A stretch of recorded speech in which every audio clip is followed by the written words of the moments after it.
Welcome to the deep dive. We often talk about the world's most famous art institutions, the Louvre, the Uffizi, the Met, and yeah, for good reason, they house incredible collections. Absolutely unparalleled, some of them. But today, we're taking you on a bit of a different journey. We want to uncover a different kind of artistic treasure. We're exploring those extraordinary places that often fly under the radar, the ones that offer a more personal, maybe even a more revelatory encounter with art. But intimate connection. Exactly. Our mission today is to guide you through these less traveled paths. We want to equip you with some surprising facts, some insights, that'll make you feel truly well-informed about the art world's, well, its innovative frontiers and those quiet corners where beauty just thrives. Yeah, get ready to sort of bypass the crowds. Right, and dive into art's best-kept secrets. That's right. And the idea of a hidden gem in the art world, it's wonderfully subjective, isn't it? It really is. But generally, yeah, it refers to places that hold truly world-class collections, but somehow manage to do it without the constant, overwhelming spotlight or, those endless queues. Oh, the cues. Tell me about it. And it's a powerful testament, really, to the fact that human creativity, human ingenuity, especially in visual art, it isn't just confined to the big global art capitals we all know. Good point. So many cities all over the world are quietly excelling at curating and presenting art in truly remarkable and often very accessible ways. And you mentioned something interesting earlier. Sometimes the building itself is steeped in history. Oh, absolutely. That adds incredible layers, layers of context, of narrative to the whole visitor experience. Yeah. So yeah, we're going to spend our time today exploring these often overlooked, yet I think profoundly compelling art spaces. Okay, great. And when we think of let's say, a grand tour of artistic intimacy, where better to start than Europe, it really is a continent just brimming with artistic heritage. It absolutely is. And it holds an extraordinary number of these, well, understated yet deeply enriching spots, perfect for anyone seeking a cultural experience away from the typical tourist crush. Precisely. These smaller, more sort of secluded locations, they offer a splendid, almost private immersion into European creativity. They fundamentally challenge that assumption, that profound artistic experiences can only be found in those massive, sprawling institutions. Right, the blockbusters. Exactly. They invite a more reflective kind of personal engagement with the artworks. They allow for a slower pace, a deeper connection. Okay, let's begin this exploration with some Parisian wonders then. Stepping beyond the Louvre and the Musée d'Orsay, places where you can actually, take a breath, linger, and really connect with the art on a personal level. Sounds good. First up, we have the Musée Marmottan Monet. Now, this is tucked away in the tranquil, pretty upscale 16th arrondissement. It's out-of-the-way location, almost ensures you'll avoid the usual tourist frenzy. It really does. It feels less like a big public museum and more like, I don't know, you've been invited into someone's amazing private collection. Yeah. It's a truly charming museum. Originally, it was the home of this art critic and collector, Paul Marmottan. He had a remarkable collection, mostly Napoleonic art, actually. Oh, interesting. But its current renown, why people really go there now, stems from housing the world's largest collection of Claude Monet's masterpieces. The world's largest. Well, yeah, you'll discover over 300 works. And they're displayed with just exquisite care, especially in this beautifully designed underground gallery they created. Underground. Yeah, it's stunning. And the collection, it spans Monet's entire career, right from his early, sometimes quite whimsical caricatures, all the way to those deeply contemplative water lilies he painted in his Giverny garden towards the end. Incredible range. And here's where it gets really fascinating, especially for art history buffs. It's home to Impression, Sunrise, painted in 1872. The famous one. The very one.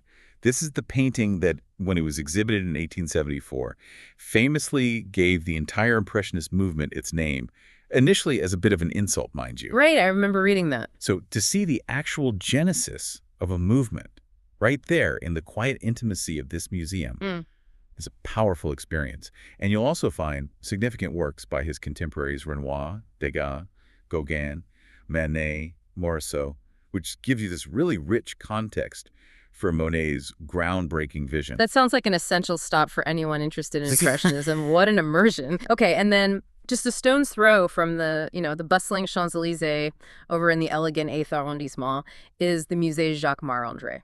Ah, yes, another beauty.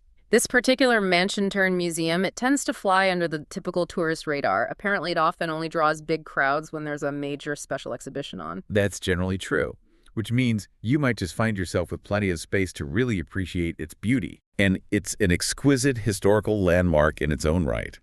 This elegant home, it dates back to Baron Haussmann's massive redesign of Paris.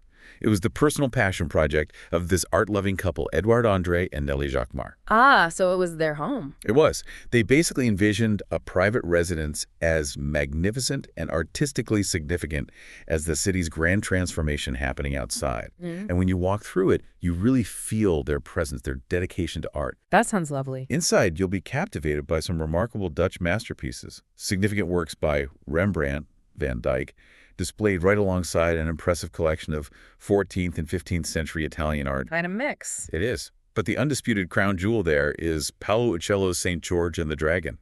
It's from around 1430-35, a piece just widely celebrated as, quote, one of the finest achievements of Italian Renaissance art. High praise. It really is.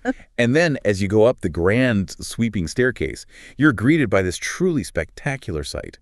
A sprawling Tiepolo fresco from 1745, Henri III being welcomed to the Contarini Villa. It's just magnificent. A total showstopper that anchors the whole space with its Baroque grandeur. It sounds absolutely breathtaking, like stepping back into the grandeur of Parisian high society and their private collections. Okay, moving on to another Parisian gem that genuinely surprises me with how few people seem to know about it or at least visit it.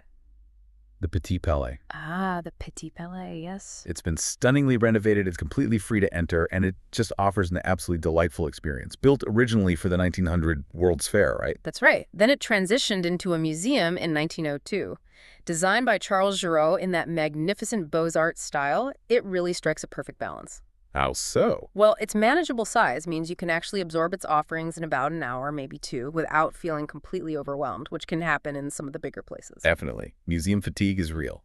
It is. And the collection itself is extensive. It spans French paintings, sculpture, artifacts from the late 19th and early 20th centuries, but it also has carefully curated ancient Roman and Greek art alongside those. So, quite a range again. A huge range. You'll find significant works by masters like Rembrandt, Fragonard, Delacroix, Cézanne, Monet, Rodin, Pissarro. Even Nicolas Poussin's were really powerful. The Massacre of the Innocents. Wow. So it essentially offers a similar scope and really exceptional quality to what you might find on the Louvre, but crucially, without the jostling crowd. That's the key. Plus, its tranquil inner garden complete with mosaics and columns, it provides this serene little oasis. Perfect for a moment of quiet reflection right in the middle of the city bustle. Okay, sold. Now, for those who are drawn to art that is, let's say, beautiful, emotionally resonant, maybe imbued with a sense of dramatic romance, the Musée Rodin seems like an essential stop. Oh, absolutely. If you love sculpture, particularly Rodin style, it's unmissable. It's dedicated entirely to his work, right? Right. And housed in a handsome 18th century mansion. That's it. The Hôtel Biron. And it's surrounded by about 3 hectares. That's roughly 7 acres of beautifully landscaped gardens. Lovely setting. Inside the mansion, you'll discover this exquisite collection of Rodin's marble sculptures and busts. And what's remarkable about his work, especially when you see it in this intimate setting, is how incredibly lifelike they are. There's this uncanny sense that they could, at any moment just stir and come to life. Especially as the light changes, I imagine. Exactly. Especially as the light shifts around them. And the outdoor sculpture garden is equally compelling. It features some of his most monumental bronze sculptures, including the epic The Gates of Hell and, of course, the universally recognizable The Thinker, just sitting there in contemplative repose amidst the greenery. Iconic. And the location. Super convenient. Just steps from both the Eiffel Tower and the Invalides. Makes it really easy to add to your day in Paris. Perfect. And finally, for Paris, we absolutely can't forget the Musée de l'Orangerie. Ah, the Orangerie, yes. This truly is a little gem. It's celebrated for its compact size and that wonderfully intimate vibe. Its undisputed main draw, the thing everyone goes to see, is Claude Monet's breathtaking Nymphaeus, his iconic water lily series. The huge panels, right? Exactly. What makes this experience so unique is how the French government actually constructed a pair of vast oval rooms specifically to serve as the permanent home for 8 of these monumental water lily murals. Purpose-built for them. Purpose-built.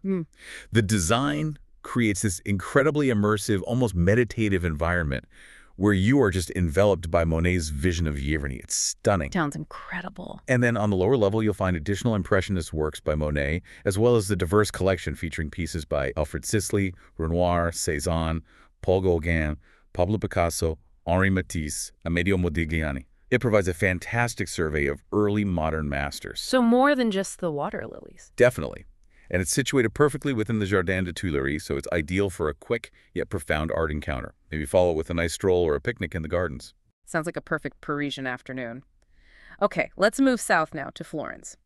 A city absolutely synonymous with Renaissance masterpieces, but where some truly exceptional sculptural grandeur still often goes unnoticed amidst the crowds heading for the paintings. That's very true. The Bargello Museum, for example. Hmm. I hear this is the definitive destination for sculpture enthusiasts. It really is. It provides such a refreshing three-dimensional counterpoint to the painting-packed halls of the Uffizi.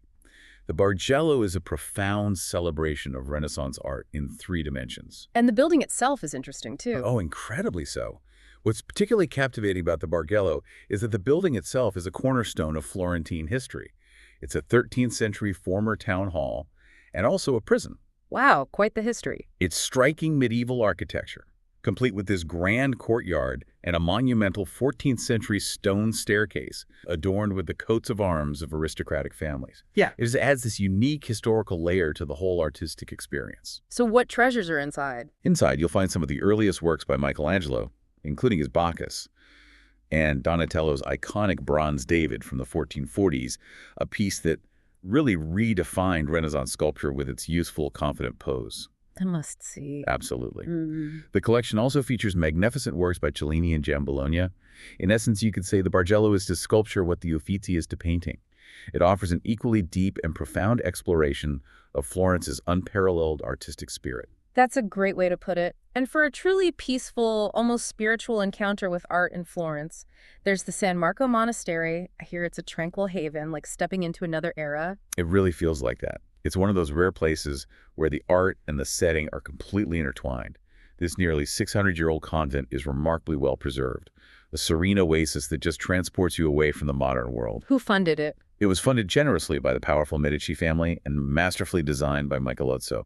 Its artistic heart really beats with the ethereal frescoes by Fra Angelico. Ah, Fra Angelico. Beautiful work. It's just stunning, including the iconic The Annunciation and Don't Touch Me. Delicate works that just resonate with spiritual calm. Even the controversial, fire and brimstone preacher Girolamo Savonarola called this monastery home for a time. No kidding. Adds another layer. It does, adds another layer of historical intrigue. Every corner, honestly, from the Sala dell'Ospizio, where pilgrims were welcomed, to the individual monks' cells, is adorned with art. It creates this continuous, immersive narrative. It really offers a unique, invaluable opportunity to experience early Renaissance art exactly as it was intended to be seen, in its original monastic context. Allows for a really profound contemplative viewing experience. Sounds truly special. Okay, let's shift our focus now, maybe head north to Germany and the Netherlands, where artistic innovation also truly flourished. In Munich, the Lenbauhaus Museum, I hear it's a golden gem that really gleams. It does, both inside and out. Its dazzling atrium, with its swirling glass and steel structure, serves as a magnificent prelude to the art housed within. And the museum itself, with its sleek, 3-story wing masterfully designed by Norman Foster, is just a must-visit for anyone interested in modern art. And what's the main focus of the collection? It houses a truly jaw-dropping collection of Expressionist art. It serves as the definitive home to the revolutionary Blue Rider group, featuring visionaries like Kandinsky, Franz Marc, Blue Horse 1. including his iconic Blue Horse first, yes, and Paul Klee as well. Munich was really, at its core, the intellectual and artistic heartbeat of the Expressionist movement. And this collection is widely regarded as the world's ultimate, most comprehensive collection from that vibrant, transformative era. It's just an electrifying encounter with a pivotal moment in art history. Sounds intense. And then, tucked away in the serene landscape of Otterlo, about an hour's journey from Amsterdam, you'll discover the Kröller-Müller Museum.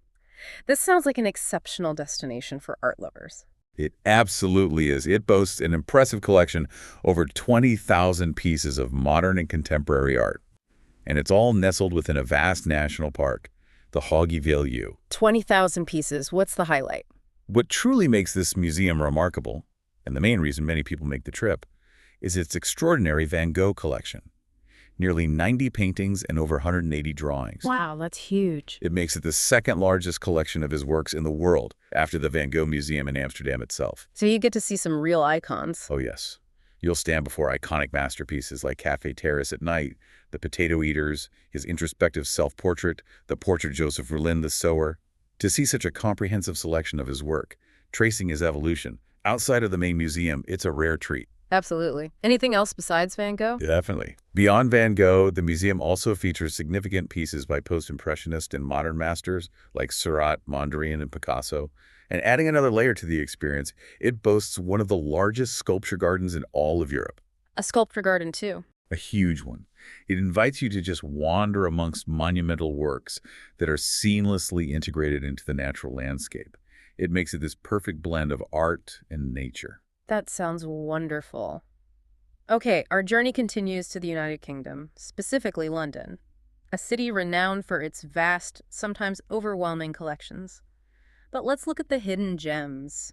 The Wallace collection, for instance.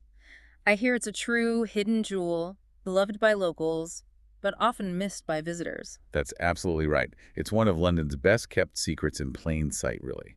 To step inside feels like being transported directly into another era, perfectly preserved in its original opulent setting.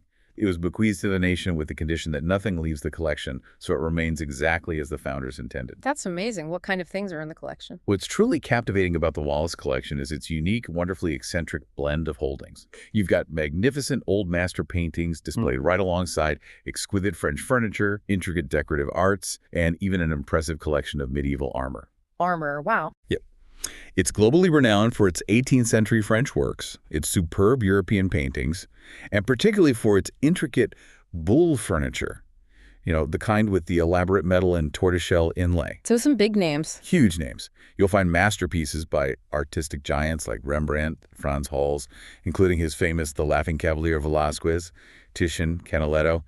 And for Rococo enthusiasts, it's an absolute dream. Stunning works by Watteau, Boucher, and Fragonard, including the museum's undeniable star piece, the iconic The Swing. The swing is there. Fantastic. It is.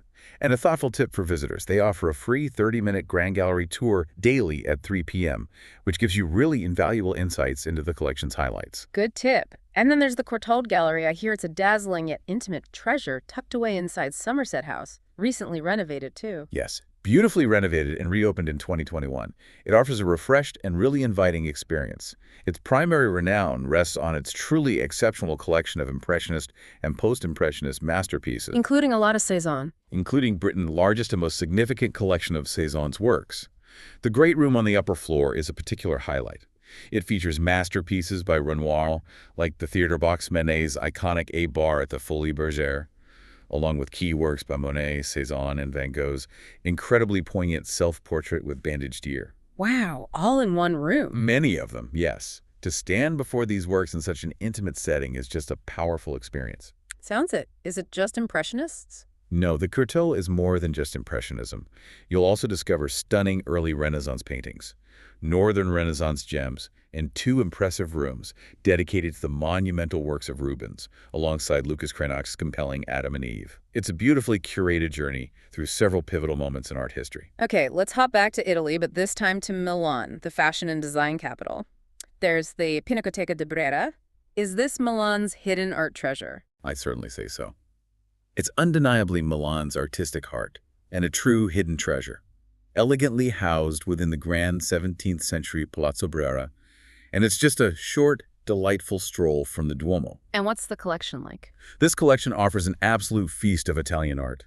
There's a particular strength in religious themes, spanning from the 14th right up to the 20th centuries. It's truly one of Europe's best-kept artistic secrets, providing a serene escape from the city's usual hustle. What are some of the highlights? You'll encounter iconic works by Raphael, including his ethereal Marriage of the Virgin, Caravaggio's dramatic Supper at Emmaus, powerful pieces by Guercino, Bellini, Titian, and Mantegna's haunting Lamentation of Christ. All the greats. Absolutely. But what's particularly engaging here is the unexpected modern twist.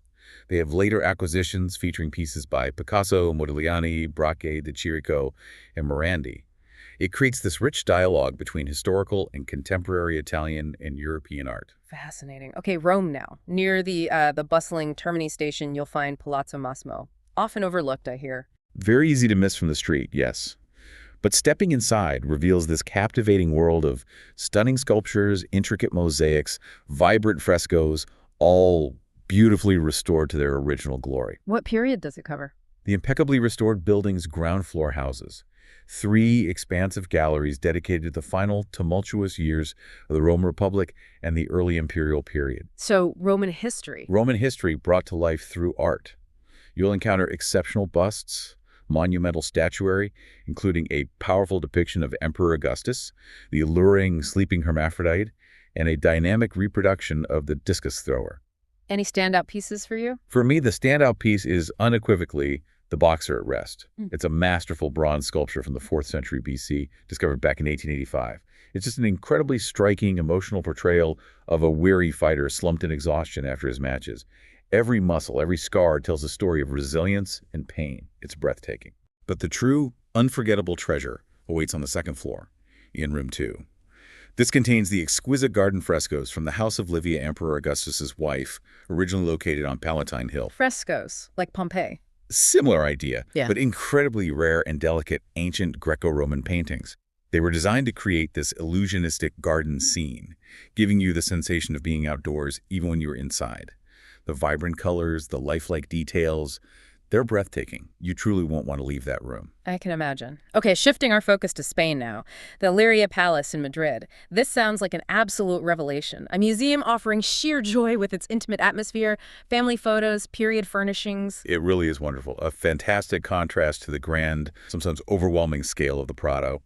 This magnificent 18th century palace, it's the ancestral home of the Dukes of Alba, one of Spain's most prominent aristocratic families. And it only opened recently. Only opened to the public in 2019, relatively speaking, making it a fairly new discovery for many visitors.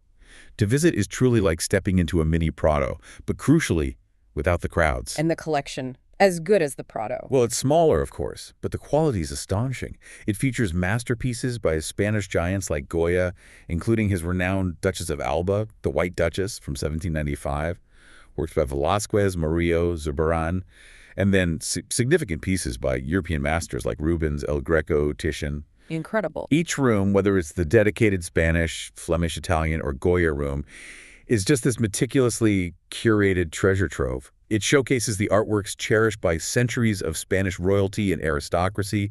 It really offers a unique personal glimpse into art history. Sounds like a must-visit in Madrid. And for something completely different in Spain, let's go to Barcelona. The Moex Museum opened in 2021. A brilliant, dynamic addition to the city's vibrant art scene. Absolutely brilliant. It's uniquely housed in a beautifully restored 16th century palace right in the historic Gothic quarter. This creates this really fascinating dialogue, elegantly combining the building's historical grandeur with cutting-edge contemporary art. Who's featured in the collection? Inside, you'll find thought-provoking works by celebrated street artists and modern masters alike. Banksy, Damien Hirst, Andy Warhol, Basquiat, even Dali. Wow, quite a lineup. And it continues with captivating pieces by David LaChapelle, Hayden Case, Takashi Murakami, Nick Thom, Yago Hordal. A particular highlight, often a favorite for visitors, is an entire room dedicated to Guillermo Lorca's stunning, often surreal creations, including his powerful piece, The Healer. Any other features? The museum also boasts innovative, immersive digital installations, providing this vivid visual feast. It's a compact space, for sure, but it manages to deliver a big, impactful experience. Makes it incredibly Instagram-worthy and a definite favorite for a new generation of art lovers. Okay, so beyond these specific museums, we've also gathered some fantastic insights from our community, right? Highlighting other compelling, maybe lesser-known European art destinations. We certainly have. Lots of great suggestions came in. For instance, Copenhagen got a lot of praise, people raving about the Glyptotek. One listener even said, it's worth going for just this one museum alone. High praise indeed. And then there's the Louisiana Museum for Modern Art, described as one of the best museums, uniquely situated with that beautiful sculpture garden right by the water. Lovely. And what's particularly compelling about Copenhagen, beyond those excellent choices like the Thorvaldsen Samling, which features Danish Skagen painters and ancient Muslim art, or the Arken for contemporary art, is this unique fact mentioned by our community. The city holds 3 of only 6 existing 17th century Dutch perspective boxes. Perspective boxes, what are those? They're like intricate dioramas creating incredibly realistic miniature scenes. Very rare. This detail just highlights the hidden, singular depths of Copenhagen's collections. Plus, you have the SMK with 700 years of art and Kunsthal Charlottenborg for more contemporary stuff. Yeah. It's clear Copenhagen offers a surprisingly diverse and rich art landscape. Fascinating. And then there's Belgium, a country just steeped in artistic heritage, offering this rich tapestry across cities like Bruges, Ghent, Antwerp, Brussels. Absolutely. In Bruges, you've got the Groningen Museum with stunning medieval and Renaissance art, and you can delve into the intricate works of Memling at the St. Jan's Hospital. And Ghent, the altarpiece. Ghent, of course, is a pilgrimage site, home to the monumental Jadonijk altarpiece, a true masterpiece. Its fine art museum also boasts a strong collection of 19th and early 20th century Belgian art. Antwerp, Rubens. Antwerp celebrates his most famous son, Rubens, with his house museum and more of his works at Our Lady Cathedral, alongside the KMSKA and the Museum Mayor Vandenberg. And Brussels. Brussels, as the capital, features the Royal Museums of Fine Arts, with an unparalleled collection of Flemish Old Masters and the world's largest Magritte collection. Plus, beyond the formal museums, numerous beautifully preserved Art Nouveau house museums offer this unique glimpse into the turn-of-the-century aesthetic. Sounds amazing. We also heard enthusiastic recommendations for Naples, particularly its archaeological museum, home to Pompeii frescoes, the colossal Farnese bull, and that incredible veiled Christ sculpture. Yes, at the San Severo Chapel, our listener described it as unreal seeing it in person. And while there were some past notes about occasional closures or maintenance issues, recent reports thankfully indicate significant improvements, making it a much more reliable visit now. Good to know. And Amsterdam. We know it's museum dense and often crowded, but what about beyond the big 3 Rijksmuseum, Van Gogh, Stedelijk? Oh, Amsterdam offers an astonishing wealth of other less crowded options that are just as enriching.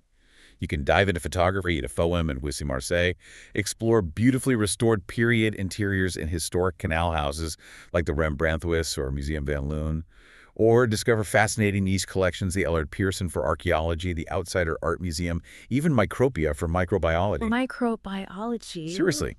And what's more, a short, scenic train trip takes you to other world-class collections just outside the city. The Mauritshuis in The Hague for Dutch Golden Age masters, the Frans Hals Museum in Haarlem, the Boijmans van Beuningen in Rotterdam. Yeah. Each offers a distinct artistic flavor. So many options. Oslo's Nationalmuseum also got to mention, great collection, nice clean presentation, not that crowded. Yeah. Sounds ideal for seeing Munch's The Scream without the chaos. A much calmer experience, Yeah. potentially. And back in Madrid, beyond the world-famous trio, listeners recommended the Lazaro Galdiano, the Museo Sorolla, Sorolla's former home and studio, just lovely, and the fascinating new Royal Collections Gallery. Lisbon offers the Calouste Gulbenkian, consistently praised as one of the best curated private collections anywhere, a real gem. Zurich. Zurich's Kunsthaus Zurich holds apparently the most important Impressionist collection outside of France, a significant claim that speaks volumes about its quality. And lots of French regional cities, too. Loads of them. Rouen, with its Musée des Beaux-Arts. Angers, home to the monumental Apocalypse tapestries at the Château. Troyes, known for stunning stained glass at the Cité de Vitrail. Dijon's impressive Musée des Beaux-Arts. Lyon's Musée des Beaux-Arts, called a great smaller museum. And Metz, which surprises with the Pompidou Metz, an innovative extension of the Paris Pompidou, hailed as one of the best contemporary art ones in France. Wow, France beyond Paris has so much. What about Poland? Krakow. Krakow offers Wawel Castle with its immense Jagiellonian tapestries, the Sukinis Museum and the historic Cloth Hall, and the Czartoryski Museum, which is home to one of Leonardo da Vinci's only 4 female portraits, the captivating lady with an ermine. Leonardo in Krakow. Amazing. Plus, for modern art, there's MOCAC, the Museum of Contemporary Art, alongside countless small galleries and vibrant street artists that give the city a real contemporary edge. Dresden and Frankfurt. Dresden's museums, particularly the Albertinum, and the intensely secured Green Vault, meticulously restored after that daring theft, are highly recommended. And in Frankfurt, the Spätel, though not huge, is consistently celebrated for its beautifully curated and deeply engaging collection. It's clear Europe offers an endless array of artistic discoveries if you look beyond the obvious. And one listener mentions Lviv in Ukraine. Yes, for its distinct open-air museum feel, with art so seamlessly integrated into public spaces. A very unique experience capturing the city's artistic soul. Of course, that source predates the recent conflict, and anyone considering travel should absolutely check current advisories thoroughly. Absolutely crucial point. Okay, let's broaden our horizons now, beyond Europe. Let's explore how museums worldwide are offering these incredibly unique insights, delving deep into tradition, culture, science, history, often in really unexpected and boundary-pushing ways. Yes, and that's an important distinction to make. Underrated, in a global context, doesn't just mean fewer crowds. It often points to institutions that are profoundly delving into the depths of human imagination, or perhaps even challenging our conventional notions of what a museum can or even should be. Redefining the museum itself. Exactly. These are places that truly redefine the boundaries of exhibition and public engagement. Okay, starting in North America, specifically the U.S., let's shine a spotlight on a truly impressive institution. The Toledo Museum of Art in Ohio, founded way back in 1901 by a glassmaker. That's right, Edward Drummond Libby. And that fact, its founding by a glassmaker, really infused its very DNA with a unique perspective, I think. How so? Well, it led not just to a remarkably diverse collection spanning ancient civilizations like Egypt, Greece, Rome, right through to modern masters like El Greco, Rembrandt, Picasso, Van Gogh, including his poignant houses at Avars. A huge range. But it also led to the creation of a world-renowned glass pavilion. This dedicated structure offers this uniquely interactive lens through which you can view art and craftsmanship, celebrating glass as both an art form and a historical medium. Fascinating connection to its founder. Exactly. And the museum itself is housed in this majestic Greek revival-style building. It's huge, 280,000 square feet, 45 galleries, a concert hall, a tranquil sculpture garden. It really stands as an imposing and culturally rich institution that many might surprisingly overlook when planning art trips in the States. Definitely sounds worth a detour. Okay, moving to Oceania and Asia now. We find some truly unique and immersive experiences that seem to defy traditional museum categories. In Hobart, Australia, there's Monet, Tasmania, the Museum of Old and New Art. Ah, Monet. Yes. This museum doesn't just push boundaries, it apparently gleefully leaps over them with its contemporary art and provocative exhibitions. That's a pretty accurate description. Founded by the eccentric and visionary collector David Walsh in 2011, MONA is an experience unlike any other. It intentionally challenges traditional notions of what art is, engaging visitors in immersive, often confronting experiences that frequently revolve around themes of sex and death. Seriously? Seriously. But presented with this blend of intellectual rigor and playful irreverence. It also serves as this vibrant cultural hub, hosting annual festivals like Monofoma, mixing music and art, and the darker, more enigmatic Dark Mofo. And the building itself is unusual. Architecturally, it's a marvel. It's mostly constructed underground to preserve the heritage setting of the property above. Its subterranean galleries create this almost cave-like mysterious atmosphere. Highlights include The Divine Comedy by Alfredo Jarre, a profound exploration of modern suffering, and Sidney Nolan's Monumental Snake, which uses thousands of painted segments. It's unforgettable. Sounds intense. Now, for anyone who cherishes the magic of animation, the Ghibli Museum in Tokyo, Japan must be an absolute dream. Oh, it really is. A whimsical journey celebrating the art and genius of animation, especially the beloved works of Studio Ghibli. Designed by Miyazaki himself. Designed by the legend Hayao Miyazaki himself. This museum isn't just a display space. It's a living, breathing labyrinth. It's filled with the history, the secrets, the sheer joy of animation. You're encouraged to explore, to get lost, to discover. What can you do there? Visitors can peer into a miniature animation studio, watch exclusive short films created by Studio Ghibli that you won't see anywhere else, and even encounter this delightful three-dimensional zoetrope called Bouncing Totoro, which uses clever mechanics to bring characters to life. So it's very interactive. Very tactile and immersive. Highlights include a life-size replica of the robot from Castle in the Sky standing guard in the rooftop garden, and for the younger visitors and the young at heart, a wonderfully soft life-size cat bus from My Neighbor Totoro that kids can actually climb on and play inside. It really brings the films to life in an enchanting way. That sounds magical. Okay, Istanbul, Turkey. The Topkapi Palace Museum. This is more than just a museum, right? It's a major historic landmark. Absolutely. It offers an unparalleled glimpse into the opulent world of the Ottoman sultans. This sprawling palace complex served as their primary residence and administrative headquarters for nearly 400 years, from the 15th to the 19th century. So you're walking through history. You really are. To walk through Topkapi is to trace centuries of imperial power and daily life. You can explore this series of lavish courtyards, each with its own purpose, leading to exquisite pavilions adorned with intricate tiles and calligraphy. Yeah, in the harem section. The harem section in particular provides this unique, intimate insight into the private lives of the sultans, their families, the intricate social structures within the palace. Its vast collections encompass precious artifacts, glittering jewelry, including the famous spoonmaker's diamond ancient manuscripts, an impressive array of weaponry. What are some collection highlights? Highlights include the jeweled book bindings, the vast collection of Chinese ceramics which rival any outside of China, and an extensive array of magnificent carpets. Each tells a story of centuries of rich history, cultural exchange, and exquisite craftsmanship within the Ottoman Empire. Incredible depth. And in Bhuj, India, there's the Srmitavan Earthquake Memorial and Museum, a profound and moving space dedicated to the victims of the 2001 Gujarat earthquake. Yes, a very different kind of museum, but incredibly powerful. This memorial park is truly monumental. It spans an immense 470 acres and features over 13,000 trees, each one dedicated to an earthquake victim. It creates this living, breathing tribute. That's incredible. And the museum itself? The museum itself covers 11,500 square meters, and it's ingeniously structured into 7 blocks. Each block explores a different facet of the event and its context, from the Earth's geological evolution and Gujarat's topography and disaster risks to the immediate aftermath of the earthquake, the remarkable rebuilding efforts, crucial preparedness strategies for the future. And there's also a dedicated memorial space for reflection. Any particularly unique features? One of its standout features, offering a powerful, immersive, and educational experience, is a 5D earthquake simulator. It allows visitors to feel a simulation of the seismic event, enhancing understanding and empathy for the human and natural forces at play. Wow, that must be intense. Moving to Africa now, in Cape Town, South Africa, you'll find the Zeitz Museum of Contemporary Art Africa, Zeitz MOCAA. This sounds significant. It's hugely significant. The largest museum dedicated solely to contemporary African art worldwide. It really signifies a crucial shift in global art discourse. How big is it? It truly is an extraordinary public institution, not just for its scale, but for its vision. It encompasses 100 gallery spaces spread across an impressive 6,000 square meters over 9 floors. And the building is special, too. Architecturally stunning.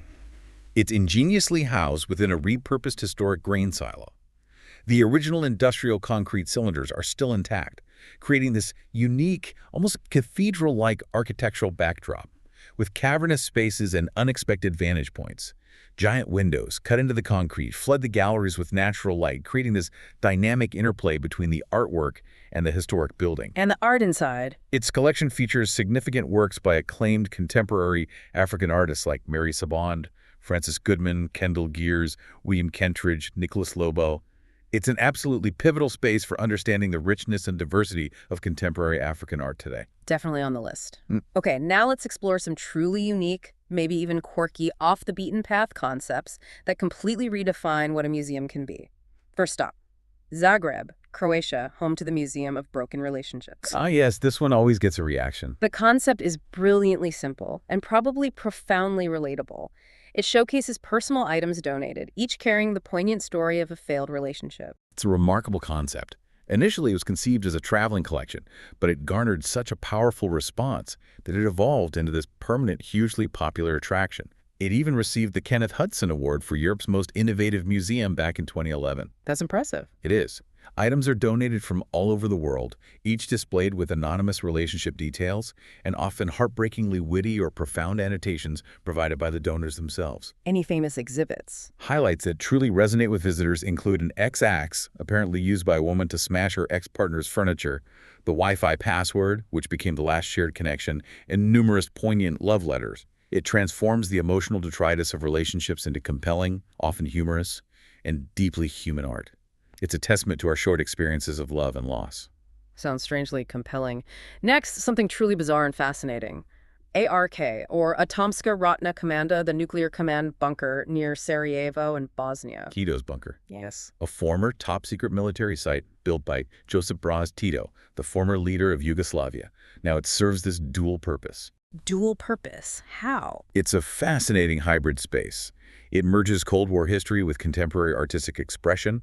Part of it is dedicated to military objects, relics from the Cold War era, like typewriters, red telephones, all meticulously preserved in their original settings.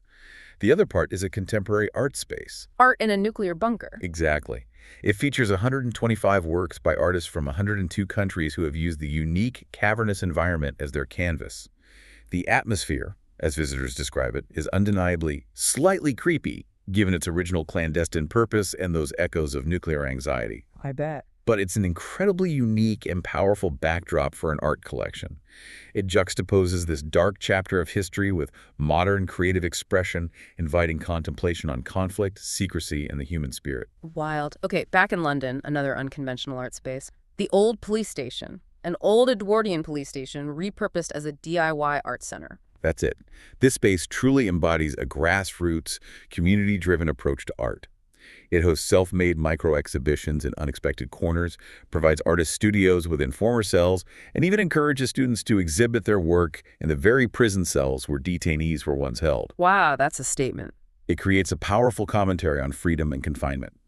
Beyond visual art, it also features a fully equipped recording studio and a bustling radio station, fostering this truly multidisciplinary alternative art hub that breathes new, creative life into a historic, formerly restrictive building.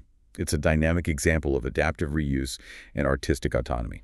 Very cool. And finally, for those with a, let's say, peculiar appreciation for art that's so bad it's good, or maybe just gloriously bad, there's the Museum of Bad Art in Boston, USA. MoBA, yes, has quite the cult following. It proudly displays what it considers truly terrible art. It's terrible art. Like what? Its collection features everything from landscapes that might accidentally resemble mountains or, scoops of ice cream, to what they charmingly categorize as portraits, unflattering portraits, and often comically awkward nudes. Sounds hilarious. What makes it particularly endearing is its humble, decentralized approach.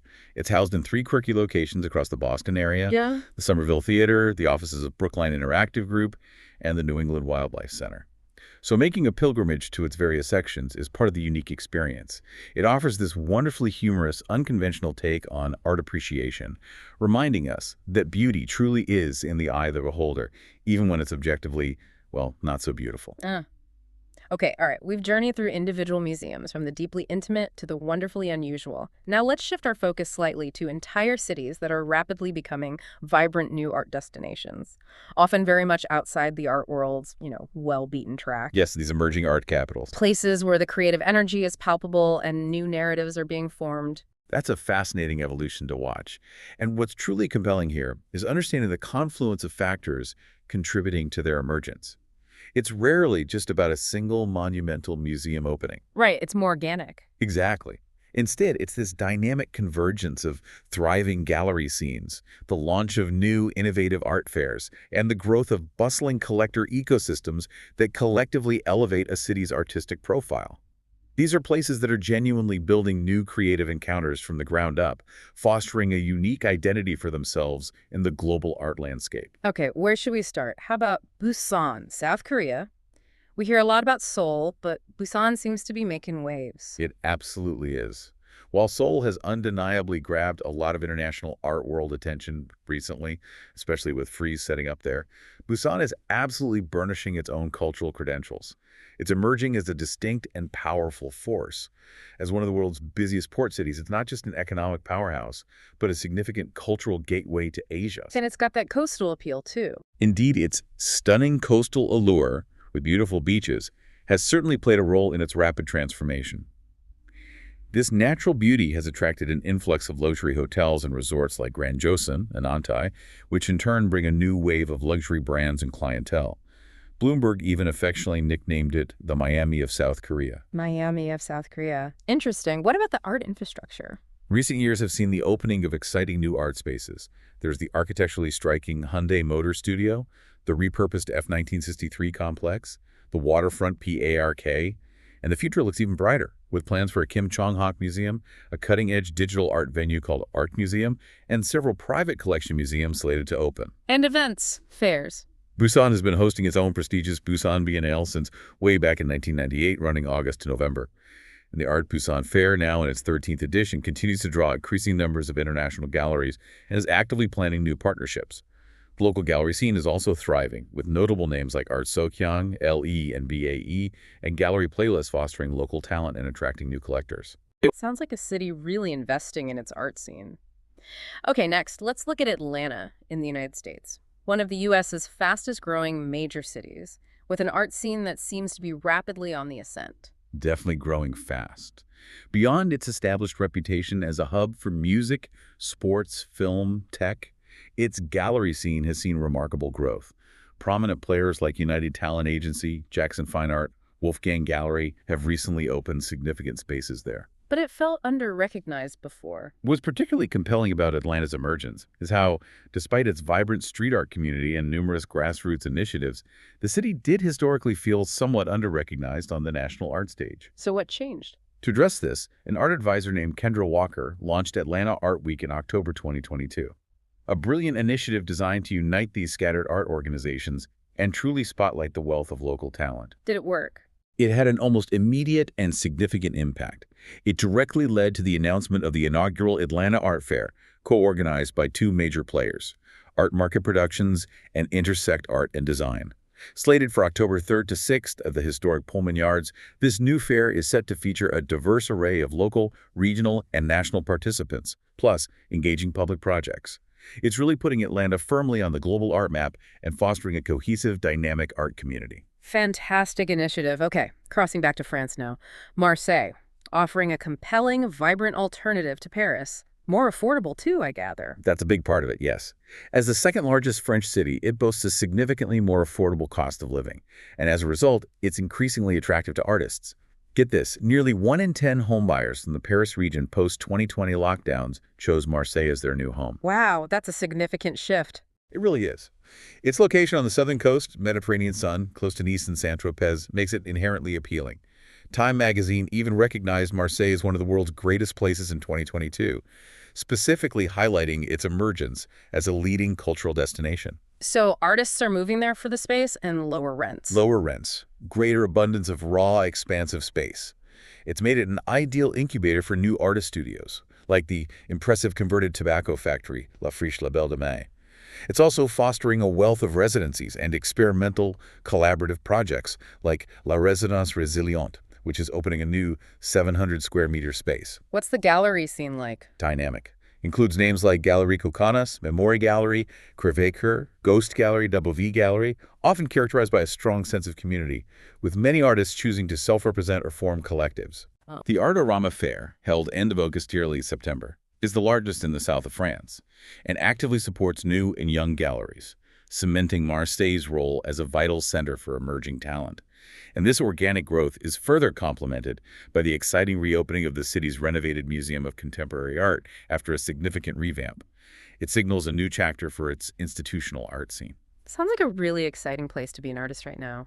And then there's Cairo, Egypt, a city whose contemporary art scene has, for a long time, maybe been overshadowed by its immense ancient history. Understandably so, given the pyramids and everything else.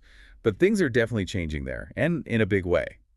The Grand Egyptian Museum, the GEM, is expected to officially open its full galleries very soon, possibly before May this year. That's the huge new one, right? Huge is an understatement. It's slated to be one of the world's largest archaeological museums, 500,000 square meters, housing over 100,000 artifacts, including the entirety of Tutankhamun's legendary treasures. Incredible. But how does that connect to the contemporary scene? What's truly fascinating here is how the sheer anticipation and scale of the GEM's opening have acted as this powerful catalyst, spurring a flurry of creative activity that extends far beyond just archaeology. Interesting. The GM building itself has already hosted innovative pop-up contemporary exhibitions, like Traces of Egypt by the acclaimed artist Susan Hafuna, demonstrating its potential as a multidisciplinary space. The rebranded Art Cairo Fair is returning, now attracting more international participation, clearly indicating a growing market for contemporary art. And exhibitions near the pyramids. Furthermore, unique annual sculpture exhibitions like Forever Is Now have been held since 2021 within the truly iconic grounds of the Great Pyramids, featuring acclaimed international artists like J.R., ELC, Lorenzo Quinn. Alongside these high-profile initiatives, grassroots efforts by spaces like Townhouse Gallery and Darb 1718 and new EU-funded residency programs are tirelessly fostering a dynamic, resilient, and deeply authentic contemporary art scene in Cairo. A real blend of ancient and modern. Okay, our final emerging art capital, Ibiza, Spain. Beyond the clubs and nightlife, there's this other side, right? A sort of chilled-out, hippie-esque vibe and an artist haven. It's a fascinating dual identity for the island, isn't it? And the artistic side is now truly coming into its own. The Cannes Art Ibiza Fair, launched in 2022, uniquely embraces this laid-back, holiday feel experience for collectors and dealers. How so? It deliberately encourages relaxed networking. Evening hours, 6 to 10 p.m., DJ sessions. It's the antithesis of the often intense atmosphere of typical art fairs. It's returning even earlier this year, June 26th to 30th, to coincide with the peak summer party season, capitalizing on that influx of visitors. That's smart timing. Any other unique aspects? What's particularly exciting is their innovative off-site programming. Pop-up exhibitions appearing in truly unique venues, a former lighthouse, Faro de Secovas Blanc, a beautifully restored windmill, Sapuli Demoli. Cool locations. New gallery spaces, some housed in charming old fishermen's huts like Kangarita, are steadily emerging. The warm climate, the dramatic scenery, they've long made it a magnet for artists, attracting studio visits from international figures like Heinz Mack, Jesus de Miguel, William McKinnon, alongside local ceramists. And residencies? Luxury holiday homes like Las Acadas Ibiza, a 500-year-old farmhouse, or even hosting bespoke artist groups for residencies. And artists like Stefan Brueggemann opened their own substantial studio and residency space on a 30,000 square meter plot in 2023.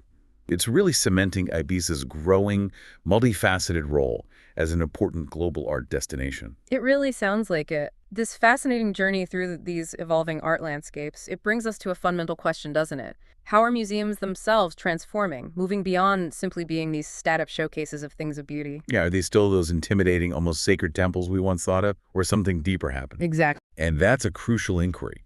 It speaks to a significant historical shift. Early Western museums, particularly those born out of the Enlightenment, they were often intentionally designed to resemble grand palaces or ceremonial monuments. Right, very imposing. Very imposing. As the esteemed scholar Carol Duncan observed, they created these ritual scenarios designed to guide visitors through a fixed, often chronological narrative, almost a predetermined master plot. The expectation from visitors was largely passive absorption. Benjamin Ives Gilman, a prominent museum figure in the 19th century, even explicitly stated his belief that museum art existed only to be looked at as things of beauty. Just look, don't touch, don't question too much. Pretty much. This historical approach frequently gave museums an intimidating presence, making visitors feel they needed extensive prior knowledge to truly engage. Duncan incisively highlights this power dynamic, noting that, quote, "To control a museum means precisely to control the representation of a community and its highest values and truths." It was about imparting a singular narrative. So the idea was less about interaction and more about reverence, a sort of one-way transmission of knowledge from the institution to the visitor. But it sounds like there's a significant shift underway now, moving towards what's being termed a post-museum experience. Exactly. This is where figures like Elisa Mandelli and Eileen Hooper Greenhill come in with their compelling theory of a post-museum, where visitors are no longer passive recipients, but become active participants who have much to offer. Active participants. Norris Berger, from the Academy Museum of Motion Pictures, echoes this sentiment.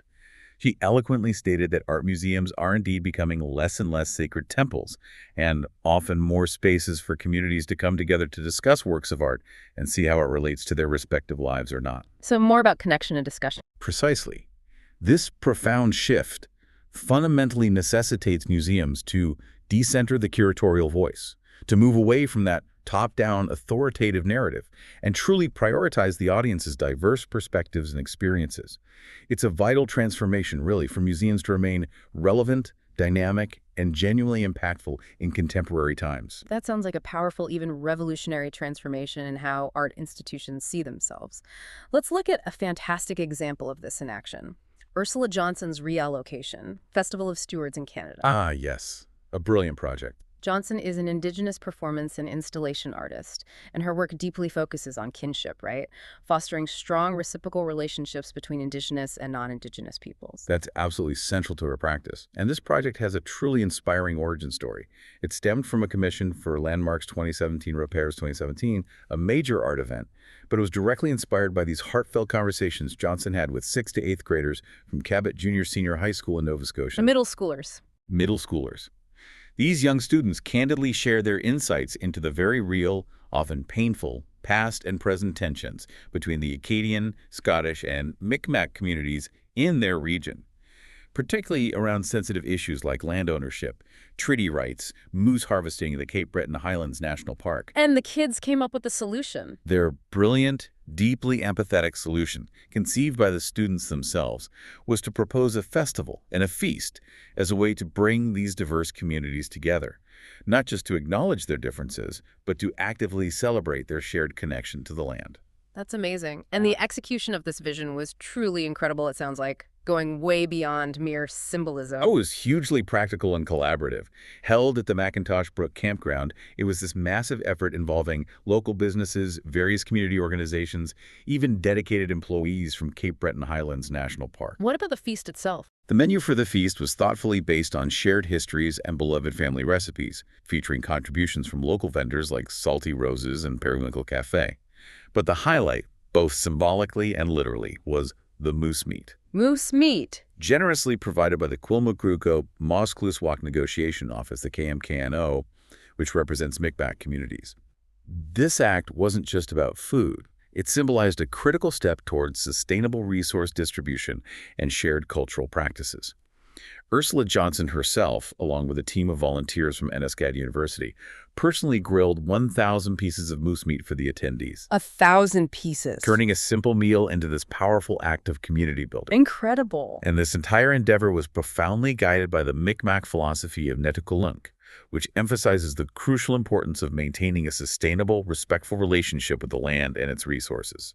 Participants were also invited to wear these uniquely designed superhero-like costumes. Skates, masks, bandanas, jumpsuits made from a textile pattern based on the specific ecologies of the Cape Breton Highlands. Superhero costumes. This thoughtful detail empowered them, symbolically and physically, as stewards or protectors of the land. The impact was nothing short of profound. It was a truly grassroots initiative that generated positive change to a community in need of reconnection and solidarity. It actively worked to settle historical tensions and shift attitudes through a powerful, collective, deeply human experience. That's just, wow, what a powerful lesson for museums. It serves as a vital, inspiring lesson for museums worldwide. Art institutions cannot be isolated. They have to reach out. They must actively develop new rituals for visitors, encouraging collaborative, experiential, truly participatory opportunities that resonate deeply within their communities. That truly sounds like a new paradigm for what art and cultural institutions can achieve. Another fascinating example of this transformation comes from Indonesia with the art collective Ruang Grupa. Yes, Ruang Grupa, which literally translates to a space for art. They were founded in 2000 by young artists in Jakarta, right? Born out of a perceived lack of meaningful partnerships between independent art organizations and the existing state institutions. Exactly. Their mission is wonderfully expansive, to be a vital platform for creative practice and collaboration, seamlessly merging activism with a populist approach. They engage with the city of Jakarta as both site and subject, viewing its people as both audience and authors, recognizing the intrinsic creative potential within every individual. So very community-focused. Critically, they prioritize the active participation of individuals of all ages and backgrounds over the recognition of an established elite. Unlike traditional museums that focus on preserving and displaying object collections, Ruang Grupa's core focus is on supporting the innovative ideas and practices of emerging creators locally, fostering a vibrant, responsive ecosystem. And they have a biennial. Since 2004, they've organized the Jakarta 32 Degrees C Biennial, named after Jakarta's average temperature, a unique series of workshops, presentations, discussions, film screenings, art exhibitions designed specifically for university students, aiming to fill critical gaps in art education and exhibition opportunities. Why specifically for university students? They created this biennial precisely because there was this clear lack of opportunities for university students in visual studies to exhibit their work outside of campus walls. They aimed to develop an alternative method for art education that was more practical and community-oriented. How did they engage the students? Their approach is deeply collaborative and empowering. They conducted weekly gatherings with around 50 students from 8 different universities over 3 months, engaging in candid discussions about the pervasive lack of creative and cultural spaces in the city, and collectively brainstorming innovative solutions.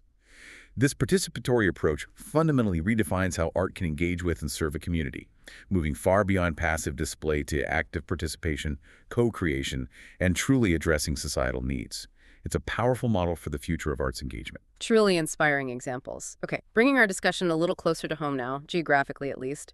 In the U.S., there's a particularly underrated category of art spaces that often surprise visitors with their depth and quality: university Yeah, museums. yes, the campus gems. They're frequently overlooked by the general public, yet many boast strikingly modern buildings and house genuinely significant collections, often with the added bonus of free admission. It's a real hidden treasure trove within our educational institutions. What's particularly captivating about these university museums is that they often possess world-class collections that span incredibly diverse fields, from ancient artifacts unearthed by archaeological digs to cutting-edge contemporary works acquired through foresight and bold curatorial choices. All housed in interesting buildings, too. Often, yes. All of this housed within architecturally significant structures, creating unique viewing experiences. They truly offer an unexpected, accessible, and intellectually rich cultural experience right on college campuses, demonstrating that deep connection between learning and artistic exploration. Okay, let's run through a few examples, starting with the Weizmann Art Museum at the University of Minnesota. Instantly recognizable, right? That iconic, curvy, shiny stainless steel building by Frank Gehry. Oh yeah, unmistakable, Gary. Opened in '93, beautifully expanded in 2011. This museum is a destination in itself. Gary's design creates this dynamic, almost sculptural experience that really complements the art within. And the collection. The collection is particularly strong in American art, showcasing a remarkable range of American ceramics. It also boasts an impressive collection of Korean furniture and decorative objects, reflecting this kind of global artistic dialogue. Anything contemporary. Beyond those core strengths, the Weizmann regularly features compelling exhibits focusing on the experiences of Black Americans and the innovative work of contemporary Black artists, like Carl Walker's impactful large-scale prints or Christopher Harrison's poignant portraits imagining the lives of formerly enslaved people. Invites powerful reflections on history and identity. Then there's the Sidney and Lucy Eskenazi Museum of Art at Indiana University, designed by the legendary I.M. Pei. That's right. Opened in 1982. A very elegant, modernist building.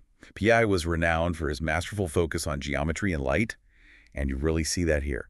His signature geometric design creates this contemplative, uncluttered viewing environment. And it holds a large collection. One of the largest and most diverse university collections in the U.S., actually. Some 45,000 items spanning a vast range.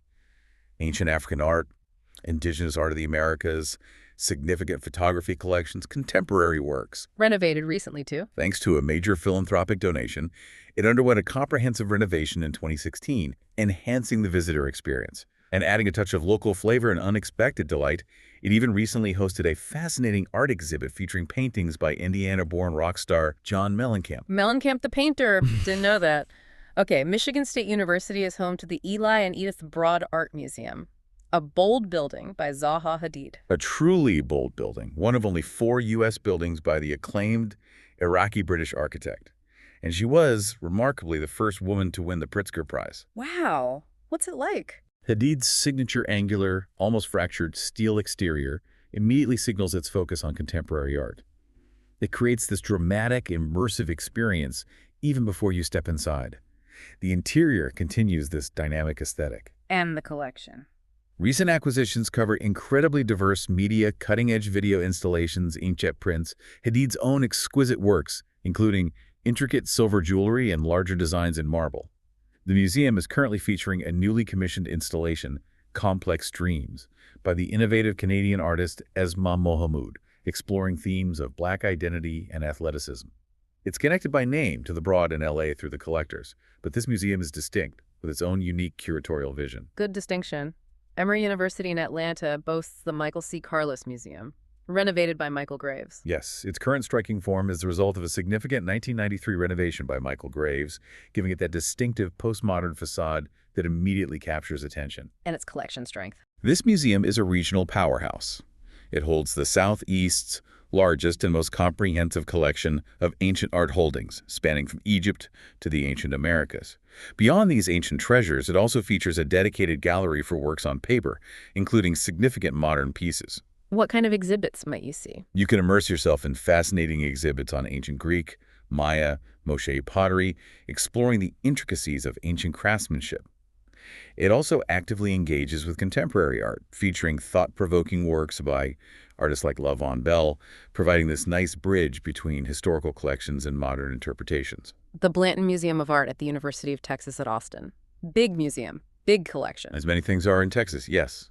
Big museum, impressively big collection. It focuses strongly on contemporary American and Latin American art, alongside significant Italian Renaissance and Baroque paintings. Any recent additions? Established in 1963, the Blanton has continually evolved. Significant recent additions include those Snøhetta-designed outdoor shades, providing welcome respite from the Texas sun, but also creating beautiful architectural forms. And the Ellsworth Kelly building. Ah, yes. A truly unique and contemplative space is Ellsworth Kelly's freestanding building, Austin, which opened in 2015.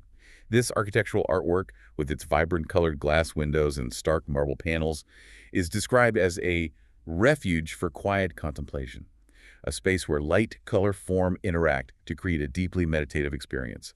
They're currently hosting Long Live Surrealism, 1924 today, exploring the enduring influence of that movement. Sounds amazing. Duke University, North Carolina has the Nasher Museum of Art. Designed by Raffaele Vignoli, opened in 2005. Vignoli's design creates this expansive, light-filled space that perfectly suits its emphasis on contemporary art, particularly focusing on works by historically underrepresented artists. It's a global perspective. Definitely. Its collection galleries thoughtfully display art from diverse regions: USA, the Andes, Africa, medieval Europe, offering a truly global perspective. The museum is consistently engaging with current issues too, like its new exhibit, Second Nature, Photography in the Age of the Anthropocene, powerfully exploring how humans have altered the global environment, featuring compelling work by 45 international artists. Very relevant. At Northwestern University, there's the Mary and Lee Block Museum of Art. Smaller, glass-clad, designed to combat museum fatigue. That was the innovative aim, yes. Yes. Designed by Dirk Lohan in 1980. Its design, with ample natural light and thoughtful layout, does make it a refreshing and accessible visit. Collection highlights. Particularly strong in American works on paper. Evocative documentary photos of the Midwest from the 30s, 70s, significant pieces by Chicago printmakers from the 30s and 40s, powerful South African township prints from the 80s and 90s, offers a unique lens on social history. More than just galleries. The block also features a 148-seat auditorium that screens free movies, enhancing its community engagement, and has hosted compelling exhibits by artists like Federico Solmi, known for his immersive video satire, and Bev Grant's impactful photographs of social justice movements. And finally, the Anderson Collection at Stanford University. Small, but spacious. Small in scale, but remarkably spacious and airy. Designed by Richard Olcott, opened in 2014, celebrating its 10th anniversary this year. It serves as this exquisite showcase for modern and contemporary American art, drawing from the impressive collection of Harry and Mary Anderson. What's the layout like? The high-ceiling top floor, where most of the art is displayed, offers this open, flowing plan that invites leisurely contemplation. It's conveniently located right next to the larger and also free Cantor Arts Center, so you can easily experience both. Easy to see everything. The Anderson Collection typically displays a curated selection of 90 to 100 works, making it incredibly easy to see everything and truly absorb the pieces, including significant works by Bay Area artists like Nathan Oliveira and Richard Diebenkorn, with current exhibits augmenting its already impressive holdings. Wow, what an incredible journey we've taken today. We've truly explored such a diverse, often surprising array of art destinations, far beyond the familiar blockbusters. Next Fan Couture. From the tranquil, tucked-away museums of Europe, inviting those intimate encounters with masterpieces, to the boundary-pushing concepts across other continents, and these unexpectedly rich collections nestled within American universities. We've clearly seen the immense value of venturing off the beaten path. Absolutely. It genuinely drives home the point that art is everywhere, not just confined to the most famous institutions or, the loudest voices. Exactly. And what this deep dive really reveals, I think, is how these museums, whether they're small historical collections preserving intimate narratives, or avant-garde contemporary spaces redefining what art can be, or those revolutionary community-driven projects fostering social change, they collectively challenge our fundamental assumptions about art, about its presentation, about its vital role in society. And that shift towards the post-museum. That shift towards what we've explored as the post-museum isn't just a fleeting trend. It feels like a profound, fundamental reimagining of art appreciation itself, one that champions engagement, accessibility, critical thinking. moving far beyond mere passive consumption. It's about opening up the conversation, isn't it? Inviting everyone in, finding beauty and meaning in contexts we might never have expected. Precisely. It encourages all of us to embrace our innate curiosity and to actively seek out artistic experiences in the most unexpected of places, whether they're around the corner in your own city or clear across the globe. Each discovery, big or small, enriches our understanding not just of art, but of ourselves and the world around us. So, as we've seen today, art is not just about what hangs on a wall or sits on a pedestal, but about connection, conversation, and sometimes, yes, even an axe or a moose feast. What does this mean for how you define art, and where might your next unexpected artistic discovery take you?